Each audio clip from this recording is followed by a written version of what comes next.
right, so part 2 of the pentatonic first position lesson. What we're going to do here is just expand upon what we've already learned, kind of, make it a little more aggressive, like I like it.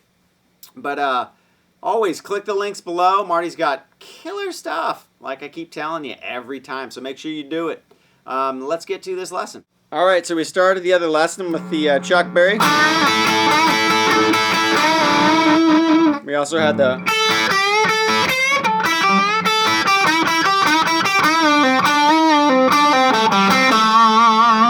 kind of stuff. Now, what we can do from there is we can build upon that. So now when we're doing the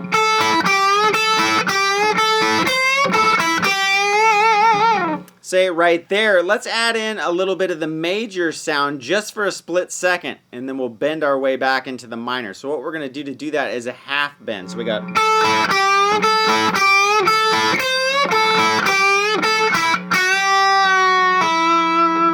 right? Just real quick. Again, what I did is 7th fret B string.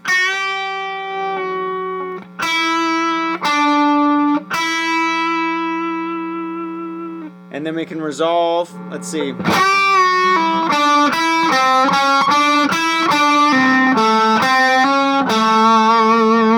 So all I did is, and then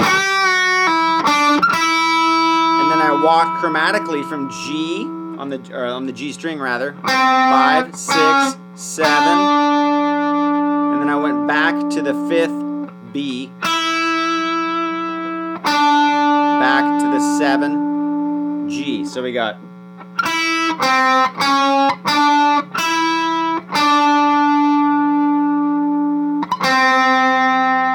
back to 5 on the G, hammer onto 6. So we got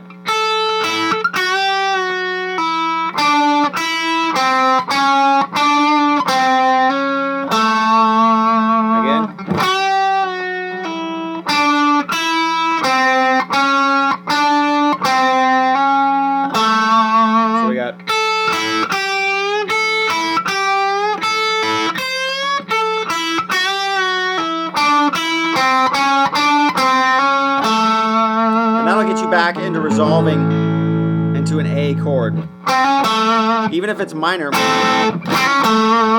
that's just a passing tone. It's not like you're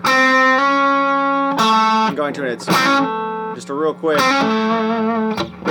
It works better, obviously over a major chord because you're getting that major. The reason that works is that is the major third right there.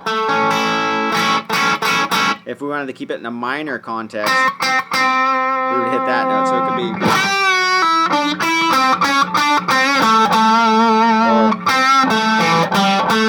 So say we were in a minor, A minor, and we threw that bend in there real quick. We can still do that walk up because that'll work over major or minor. But we can go. We'll go back to 5. This is on the G, so we've done the same climb up. Now to keep it in a minor context, what I'm going to do is I'm going to go D string 7th fret, A string 7th fret. Now I'm going to go D string 5th fret, and then resolve to the A. So we got.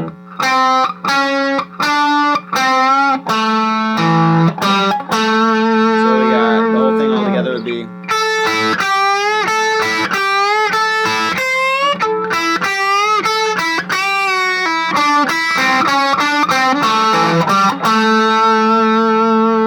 That's a way you can keep it more of a minor feel. Now, obviously, you can use switch pickups, as that sound you just heard, and get more of that Stevie Ray.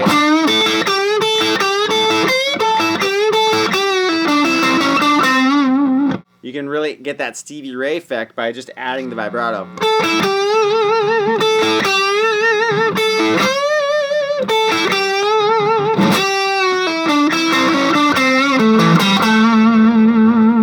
Right, so the rhythm's a little bit different, so I could fit in the wide vibrato, but the notes were all the same. That's another thing you can work on that I was saying in the last lesson too. Take these ideas, and mess with the timing so we can go.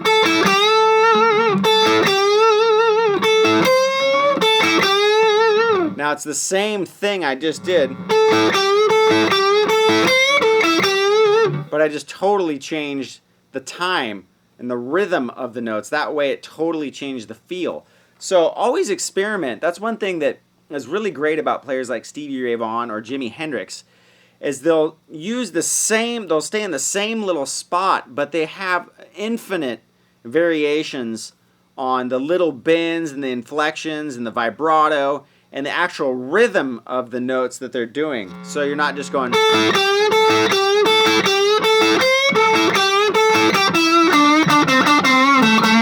You know, it could be like a...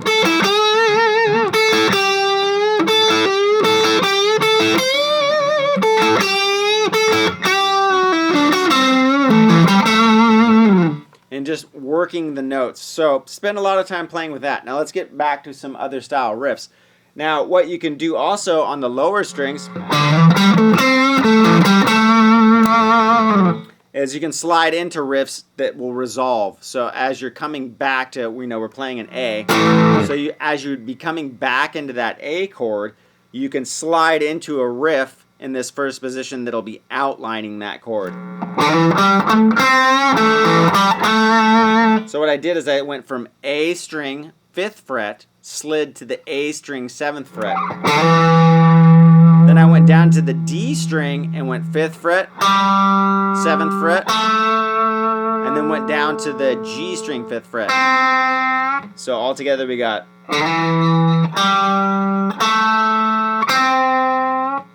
Slowly.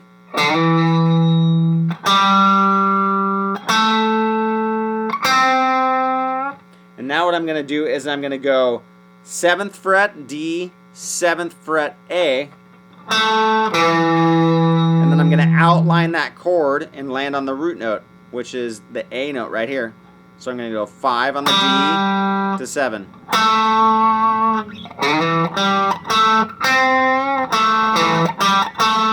Now it sounds simple, but you could add some feel to it.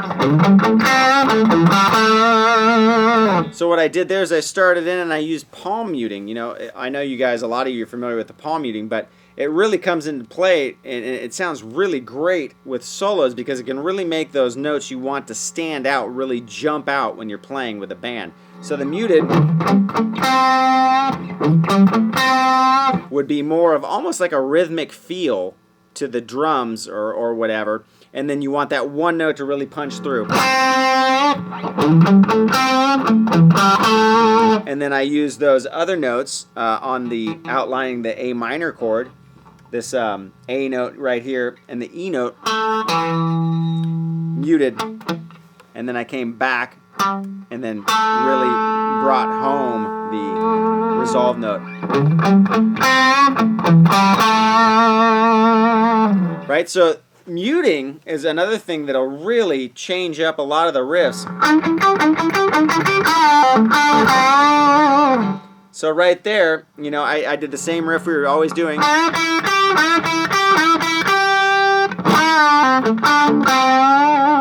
So I finished the riff and I went,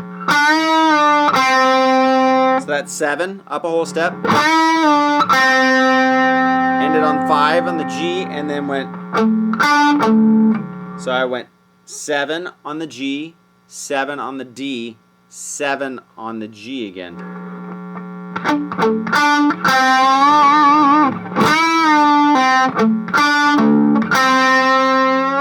So I guess I had that backwards. G, G, back to D.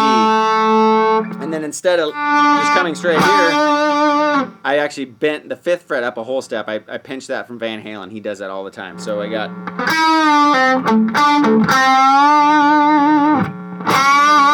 Now it's a hard bend. You know, you can get it with your first fret if you your first finger if you really work at it. But I cheat and use these 2 fingers together. A little mechanical advantage.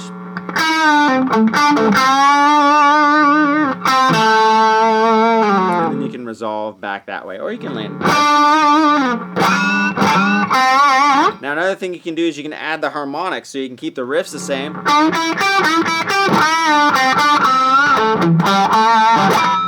And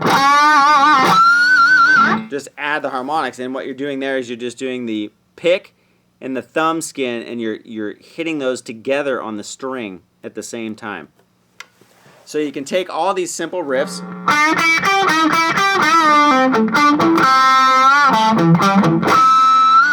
and you're hitting that same thing, but you're finding the harmonic. Now, as you move along the string, the harmonic will be different.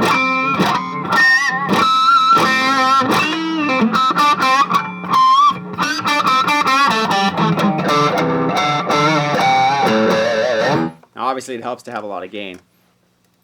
But there's another riff. So we got the slide in. Now you can also do the...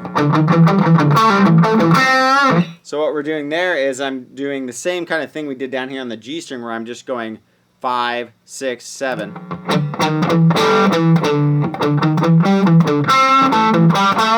So we'll go 5, 6, 7 on the A.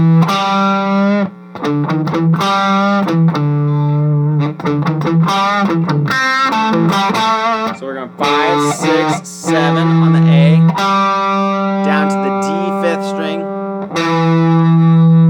7 on the A, 5 on the A as well, and then I'm going to jump down to the G string 5th fret. So we got...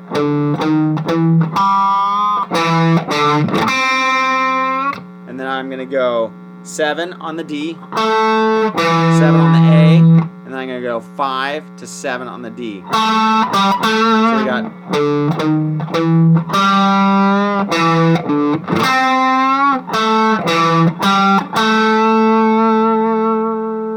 Slowly.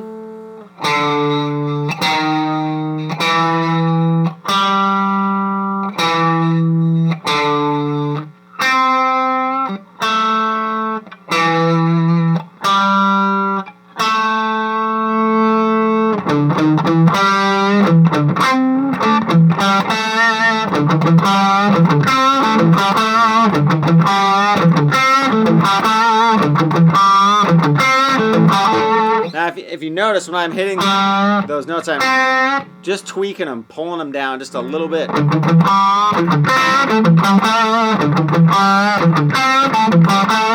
And that's what will really start to add the feel. Now, one thing if you're a beginner, one thing that'll really start to sound or make you sound a little more legit is make sure you don't cut off the notes too soon, like, right? Make sure you, right, instead of going, right? Your air, really adding the feel. Because you're not choking the notes off. Think of them, I keep going back to this, but this is a guy explained this to me once when I was a kid. And he said, think of the guitar as taking the place of the vocal. You know, usually when you're doing a solo, unless you're in an instrumental band, you're taking the place of the singer. So use the guitar like a voice. Now, it's fun to throw in the shred riffs, and, you know, if you listen to, you know, Boyz II Men and all that stuff, they do all the, you know, it sounds like they're doing, you know, Yngwie Malmsteen riffs with their voice. But that's not generally what we want to use all the time, right? Just throw in the flair and really concentrate on the feel of the notes. So take those riffs, the same thing like I was telling you, and really tweak on them.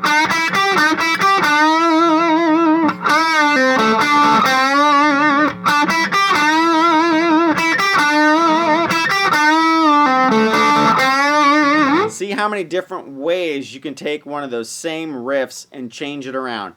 Really tweak with it. Like, I'm serious. Spend like 5, 10, 15, 20 minutes on just 2 strings. And